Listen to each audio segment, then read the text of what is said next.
अच्युत शब्द अर्थ होची जहाकर च्युति नाही, जहाकर च्युति नाही, जे स्थिर।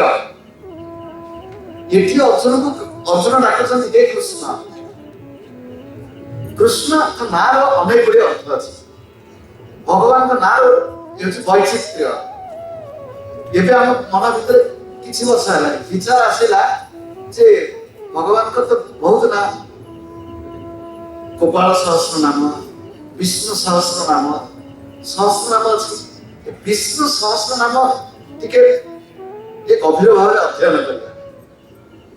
विष्णु सहस्र नाम अध्ययन कला गोटे गोटे ना एत चमत्कार चमत्कार अर्थ आम कहीदे कृष्ण कहला खेली भगवान का रूप आम आखिक आसु कृष्ण कहले कौन गोटे कृष्ण शब्द अर्थ होची कृष आकर्षण, जी आमको आकर्षण करते जी आमको आकर्षण करते। किए आमको आकर्षण करते?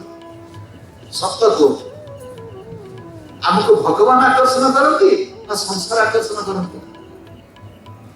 सत्य कहना भगवान का नाम भगवान से प्रकृति आपको आकर्षण करते। भगवान क्या आकर्षण करेंगे? कृष शब्द अर्थ होची कर्षण, चाष करवा। तेणु कृष शब्द कृषि मो गुरुदेव कहती कृषि भूवाचक शब्द। कृषि शब्द कृष भूवाचक, भूवाचक दुईटा अर्थ। भू होची सत्ता आ भू होची भूमि। भूमिस्थ भू भूमान माटी,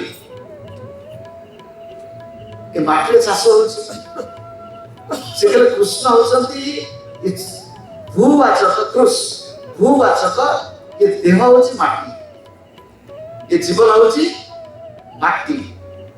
माटी माने माटी अनेक जिनस अछि। आपण कहबा धन संपत्ति होची सोना। सोना बाहर का कोठु?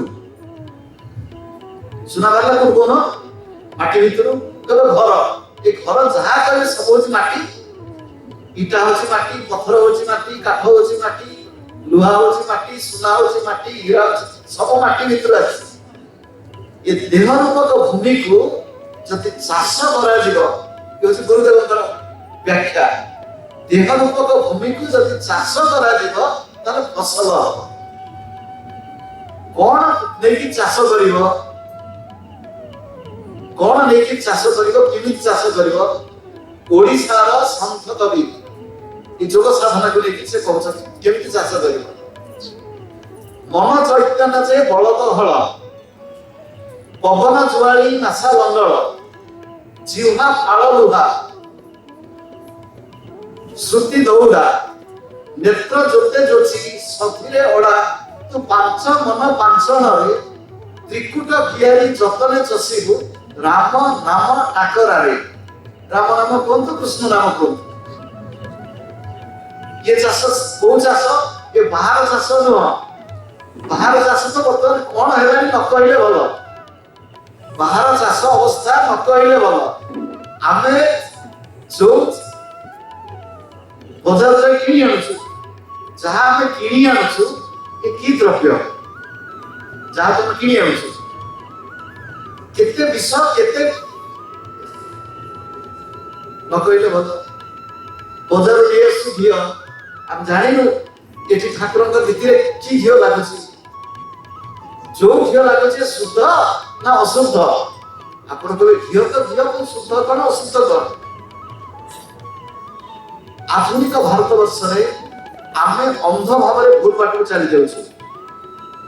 भारत वर्ष विशेषकर स्वाधीनता प्राप्ति पर भारत वर्षर अर्थनीति, समाजनीति, राजनीति एक कुत्सित कलंकित पथ देखी जाए। आपण कहले गणतंत्र, आपण कहले लोकंतर शासन, आपण कहले अर्थनीतिर विकास, ये विकास नुह। जो देश में गणतंत्र प्रतिष्ठा पाई जो माने जीवन त्याग कर, जो माने स्वाधीनतार स्वप्न देखते बापा मान माँ मान से स्वप्न सार्थक है। गली गली मद दुकान, भ्रष्टाचार व्यभिचार सीमा ना, दुर्नीतिर सीमा ना, ये कौन स्वाधीनता? ଆଉ ଅର୍ଥନୀତି କହିଲେ ଖାଲି ରାସ୍ତା ଛକ ଛକ ଅର୍ଥନୀତି ନୁହଁ। ଅର୍ଥନୀତି ନୁହଁ ନ କହିଲେ ଭଲ, ବିଷୟ ଅନ୍ୟ ବିଷୟକୁ ପଳେଇଯିବ।